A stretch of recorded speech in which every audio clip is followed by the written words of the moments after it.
E aí, beleza? Aqui é o Gabriel. E dando uma olhadinha no Analytics do canal, eu vi que se tu tá assistindo esse canal, a chance de tu ter entre 18 e 24 anos é de 100%. Sabe o que se faz nessa idade, né? O Enem, que a propósito tá chegando, hein? Tá chegando. Sabe qual é a matéria mais importante da prova, né? Pô, cara, eu vou te falar aqui, é a redação. E como eu sou muito teu amigo, eu quero te apresentar a Redação Nota 1000.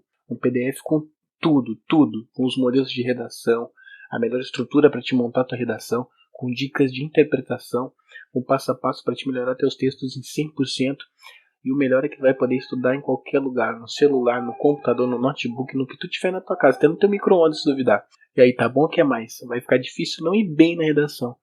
Então a chance tá aí, o link tá na descrição. Se tu não adquirir agora que tá na promoção, depois não diz que eu não tentei te ajudar. Eu diria que você é um cara mais inteligente que a média. O que tem diferente no teu cérebro, então? Eu não vou me colocar nessa posição, tá? Eu vou dizer o seguinte. Quem colocou foi ele, né? Tá, então eu não vou responder em primeira pessoa, Tá. porque eu tenho minhas dúvidas. Mas vamos lá.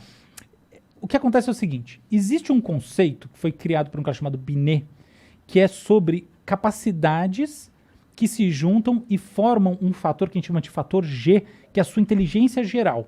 Do que é feita a sua inteligência geral?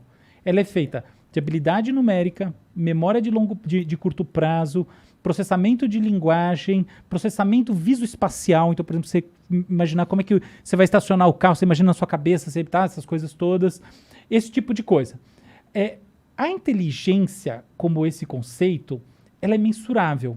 Então, efetivamente, os testes para um teste de QI, eles medem alguma coisa e isso que é medido está correlacionado com o funcionamento neural, tá? Então, você tem, de fato, por exemplo, você faz estudos com eletroencefalografia, que são ondas na verdade, padrões elétricos do cérebro que a gente mede através de ondas, e a gente vê algumas assinaturas que têm a ver com essas medidas que são feitas no teste, tá? Então, você faz o aplicativo, testa lá, papapá, aí você vê que tem alguma coisa na biologia que se correlaciona. A correlação não é muito precisa, tá? Mas existe algum nível de correlação, sim. Tá? Isso aí tá dado. Outra coisa é o seguinte. No mundo lá fora, você sai desse laboratório onde você fez testinho, existe uma questão que é a da adaptabilidade do sujeito. E a adaptabilidade pode ser adaptabilidade no sentido da esperteza, ou adaptabilidade pode ser, dado um ambiente de alta complexidade, qual que é a capacidade desse sujeito que se propôs a isso avançar dentro dele desenvolvendo alguma coisa. Por exemplo, um cara que eu acho ridiculamente inteligente, tá? Richard Feynman, é um físico que já morreu. Assim, pra mim, tem um nome de cara inteligente. Ele tem um nome, uma cara, um jeito, uma humildade, ele é tudo de gênio. Por exemplo, Fernando Meirelles, tá? O cineasta. É gênio total. Então, o que acontece? Uma pessoa dessas, ela, no meu entendimento, ela resolve mais os problemas dentro dessas escalas de complexidade, usando propriedades mentais que não são mensuradas por um teste como o teste de Binet e outros mais, do que usando. Não é que elas não usem, tá? Então, por exemplo, uma pessoa como essa começa a ter um problema de memória de curto prazo. Memória de curto prazo é decorar número, decorar coisa na cabeça, tá? Então é importante para você processar. Tipo, você pensou numa coisa, numa outra coisa, como é que você articula entre elas? Tem que manter elas ali meio num loop, né? Pode crer. Então, beleza. Então, você tem um problema aí, você tem um rebaixamento, de fato. Então, não é que isso aí não importe. Isso é condição sine qua non. Acontece que, assim, você tem um tamanho de coisa, tem gente que tem memórias cavalares. Não é isso que vai determinar a primeira coisa. Então, você só precisa ter o básico, ou talvez um pouquinho mais que o básico. E a outra coisa é, isso serve para você fazer outra coisa lá dentro. E não exatamente fazer esse processamento. E até tem um negócio que dá uma boa indicação de que eu acho que as coisas funcionam assim mesmo. Hoje em dia, é muito mais fácil você pegar um computador e ele arrebentar numa coisa como essas do que ele arrebentar numa solução de problema livre. Problema livre ele não soluciona. Até hoje a gente não tem isso aí. Então isso indica que, na verdade, existe O que é um problema livre? Um problema para o qual você não tem uma instrução que chegue a uma solução. Isso, um parâmetro para responder. Entendi. Tá? É como se existisse, seria uma inteligência geral artificial, né? Que é capaz de simplesmente interpretar qualquer coisa que você manda para ele e te entregar algo. Exato.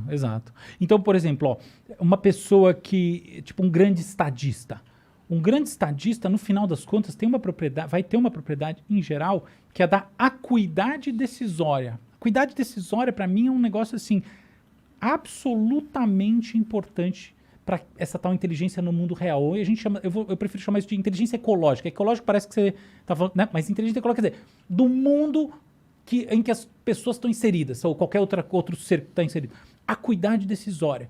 Cara, eu conheço pessoas com acuidades decisórias insanas. A pessoa fala, não, aqui é estrategista de tomar decisão.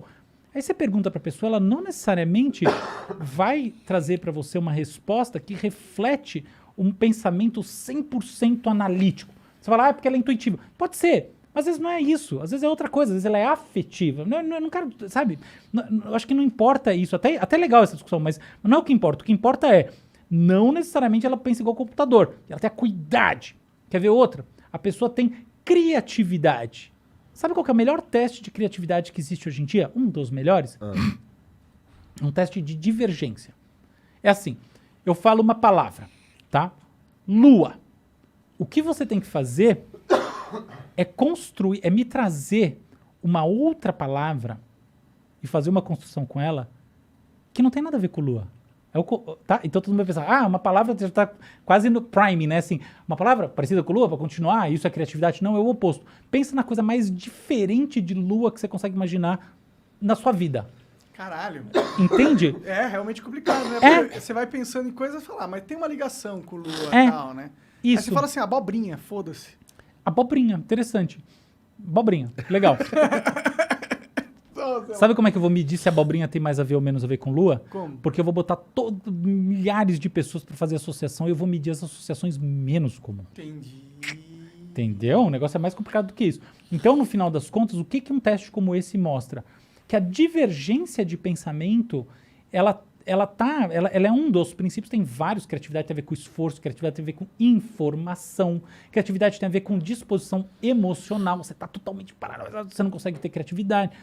Criatividade tem a ver com normatização, é sobre normatização, quanto mais você tiver sobre princípios normativos, menos é mais difícil ser criativo, então um monte de coisa. Mas tem esse negócio da divergência, mas não tem nada a ver com teste de inteligência, esse tipo de coisa, entendeu?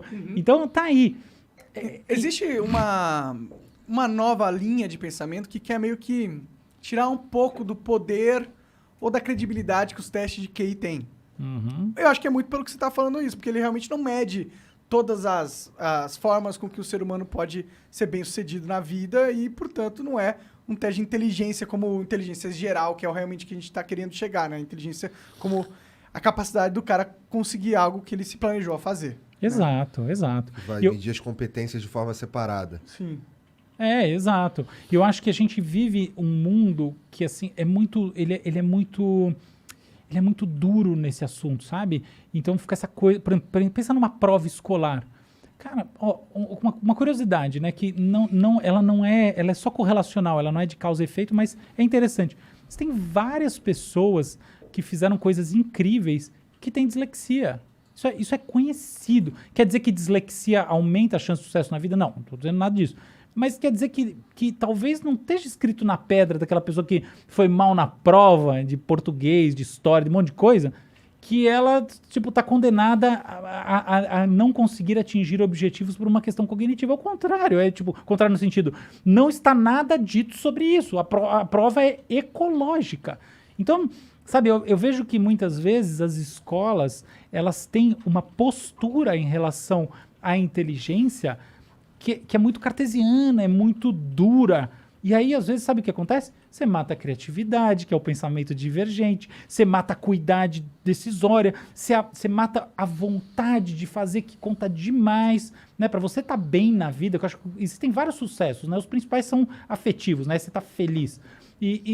Você tem que estar gostando do que você faz. E aí, se você mata isso, né, com uma parametrização que não funciona para aquela pessoa, você arruinou esse caminho dessa pessoa. Então, eu acho que é algo que a gente tem que pensar melhor. Teria como pensar em provas ecológicas? Mudar o sistema de ensino para ser um ensino ecológico? Eu acho que sim, só que olha que coisa. Isso daí já está acontecendo em certo nível, e o curioso é que, pelo menos no meu entendimento, leva a um mau caminho. É mais complicado do que isso. Então, por exemplo, Uma das grandes tendências moderninhas hoje em dia é você pegar e pensar assim, uma aula de história. Pô, que saco ler esse troço todo. Vamos criar uma ecologia dessa experiência, vamos colocar um VR e conta a história no VR, a criança lá dentro, né, o adolescente, pai e tal e coisa. Pô, cara, é isso, ecologia da coisa. Você tá vivendo aquela história. Você não conseguiu entender? Pô, cara, você tem que entender. Tá aqui, tá no meio da guerra tá agora. aqui. É assim que funcionava o negócio. Então é genial a princípio. Sabe qual é o problema disso? O problema é parecido com ver um filme da Marvel. Eu vou dizer, Marvel não, eu gosto, mas nem tanto. Um 007, que eu gosto. Então você tem aquela coisa de. Você tem algo cartático acontecendo ali se você está se divertindo, né? Mas não necessariamente você está processando, usando o seu cérebro de uma maneira que vai ser passível de você replicar depois. É o problema dos 3.000 anos atrás. Fazer uso do VR na escola lembra um pouco você hiperexplorar a tecnologia há 3.000 anos atrás, tá? Enquanto você ainda estava nos primórdios do desenvolvimento da cultura como a gente conhece hoje, eliminando toda uma esfera de esforços. Então, não necessariamente é bom. É assim, ó, quando você está usando o VR, quando você está vendo um filme de ação, seu pensamento é muito concreto. É aquilo. Quando você está lendo, você tem que imaginar. Então, você usa áreas do cérebro e, mais do que isso, você se coloca numa postura mais contemplativa em relação àquilo que acontece dentro da sua própria cabeça. Você, putz, nossa, que loucura. É claro que não é isso que acontece com a pessoa que odeia esse troço. Aí ela acha um saco e acabou. Mas quem tem essa oportunidade de imaginar, viaja, entendeu? Então tem um problema dessa ecologia que é você eliminar a imaginação da coisa, já que você dá a imaginação do ponto de vista sensorial. Então eu acho que tem um meio do caminho, tá? Eu acho que existe a necessidade de se fazer isso, mas eu acho que, sobretudo, o que existe é a necessidade da gente não trabalhar mais só com o mesmo padrão de escola. Na verdade, já tem várias escolas que estão fazendo isso. Eu também não sou especialista em escola, né? Mas, enfim, eu tô sabendo isso mais por interesse pessoal, porque minha filha está na escola, fui estudar a escola. Tá? Então, eu vejo muito assim, que tem escolas que estão realmente pensando programas que são para desenvolver alguma coisa que é encontrar um prazer de fazer, um prazer de criar. Passando rapidinho aqui no final para falar para te se inscrever e deixar o like. À direita tem a playlist, à esquerda um vídeo recomendado e até o próximo corte no Plantão dos Cortes.